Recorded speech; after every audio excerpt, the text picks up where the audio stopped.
새정치민주연합의 비상대책위원회가 당 내외 인사 5대5로 구성될 가능성이 제기됩니다.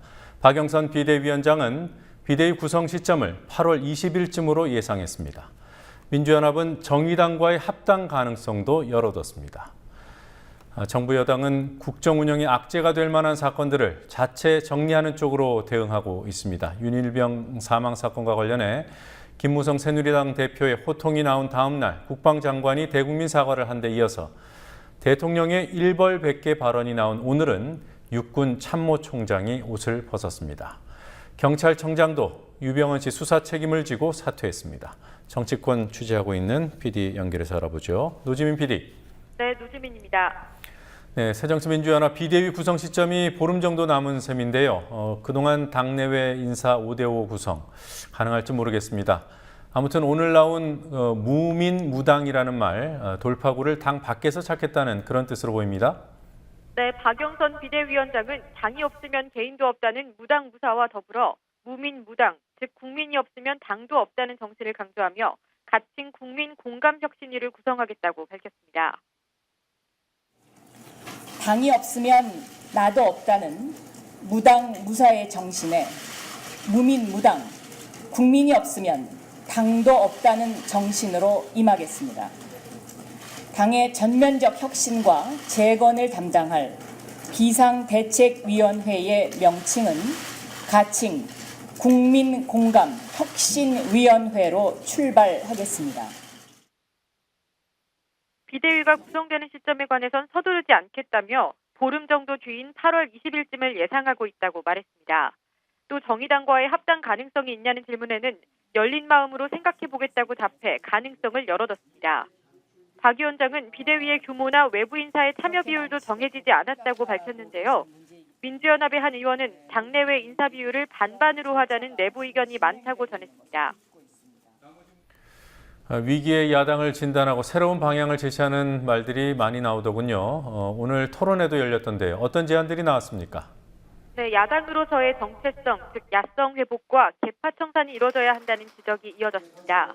역사학자인 한홍구 성공회대 교수는 새정치민주연합에 없는 딱 한 가지가 야당성이며 넘쳐났던 건 귀족주의라고 꼬집었습니다.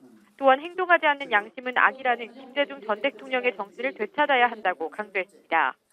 정두경 상임고문 역시 버려야 할 것은 개파요, 취해야 할 것은 정체성이라며 당의 목적의 보편적 복지와 경제 민주화, 노동 중심성 강화 등을 선명하게 적시해야 한다고 주장했습니다. 하지만 개파 청산 구호는 이미 오래전부터 반복되었다며 보다 근본적인 고민이 필요하다는 주장도 있었습니다.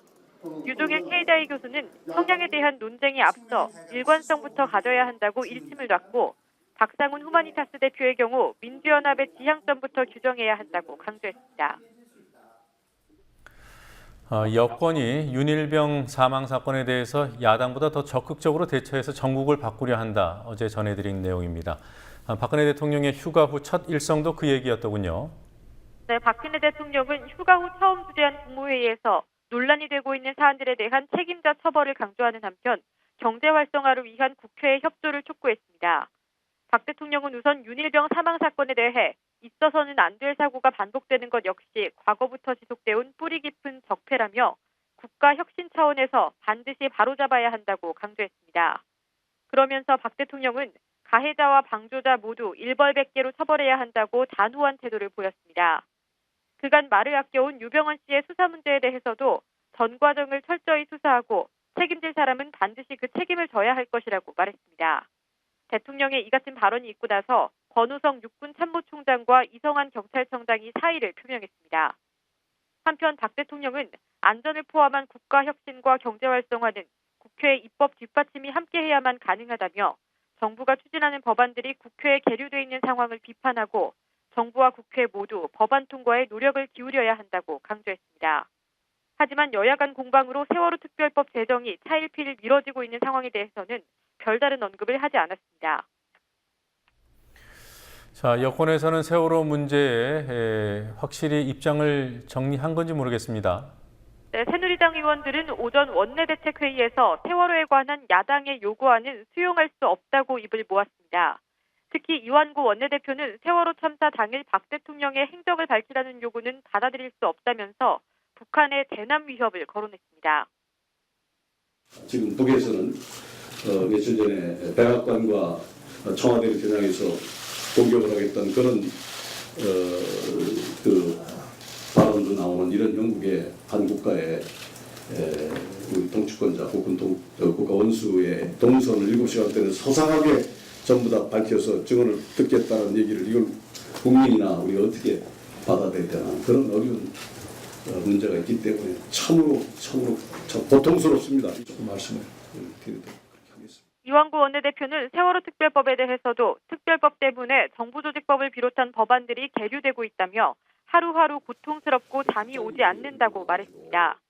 권성동 의원도 세월호 조사위원회에 상설특검을 두게 되면 수사의 독립성이나 정치적 중립성을 보장받기 어렵다고 말했고, 김성태 의원은 야당이 세월호 국조특위와 특검 문제를 꺼내는 것은 헌법 체계를 무너뜨리는 정쟁을 위한 시간 끌기라고 비난했습니다. 자, 그리고 새누리당에서 경제, 민생 이런 얘기가 자꾸 나옵니다. 세월호 문제 덮고 가자 이런 뜻인가요? 네, 730 재보선 후에 새누리당 의원들이 경제가 어려워진 원인이 세월호 전국에 있다 이런 논리를 펴왔는데요. 그 안에는 세월호 전국을 전환하겠다는 의도가 들어있다는 분석이 많습니다. 나아가 세월호 때문에 민생이 어렵다는 프레임을 만드는 것 아니냐는 의심도 하게 만드는데요. 오늘 새누리당 원내대책회의의 발언을 보면 알 수 있습니다. 언제까지 이 세월호 협상 때문에 이 민생 해남 문제라든지 정부 조직 관련 이런 숱한 국회가 해야 될 본연의 일을 전혀 하지 못하고 있는 이 책무에 대해서 이거는 여당이든 야당이든 책임져야 될 부분이에요. 야당도 기회만 되면은 민생 서민 챙긴다고 하는데 세월호에 갇혀서 이렇게 민생 서민이 정말로 어렵고 힘들고 심하게 죽어가는 이런 것을 절대로 좌시해서는 안 된다고 생각을 합니다. 야당 의원들에 대한 검찰 수사 어떻게 돼가고 있습니까? 검찰이 빠르면 이번 주 후반에 새정치민주연합 김재윤, 신계륜, 신하경 의원을 피의자 신분으로 소환하겠다는 방침을 정한 것으로 전해졌습니다. 의원들은 최대 6천만 원의 금품을 받은 대가로 서울 종합예술직업학교가 교명에서 직업이라는 단어를 뺄 수 있도록 관여한 혐의를 받고 있는데요. 어제 새 의원의 전현직 보좌관과 비서관의 집을 압수수색한 검찰은 오늘도 보좌진들을 소환 조사했습니다. 어제 검찰의 발표 직후 새 의원 모두 정치적 물타기라며 혐의를 부인했지만 검찰은 오늘 해당 학교 이사장을 통해 혐의를 입증할 증거를 확보했다며 자신감을 보이고 있습니다. 그러나 민주연합 한정혜 대변인은 과거 수차례 야당 인사에 대한 검찰 수사가 아니면 말고식으로 끝났다는 것을 국민은 기억하고 있다며 새누리당 불법비리 의원과 관련한 물타기용, 끼워 맞추기용 야당 의원 수사를 즉각 중단하라고 말했습니다. 국민TV 뉴스 노지민입니다.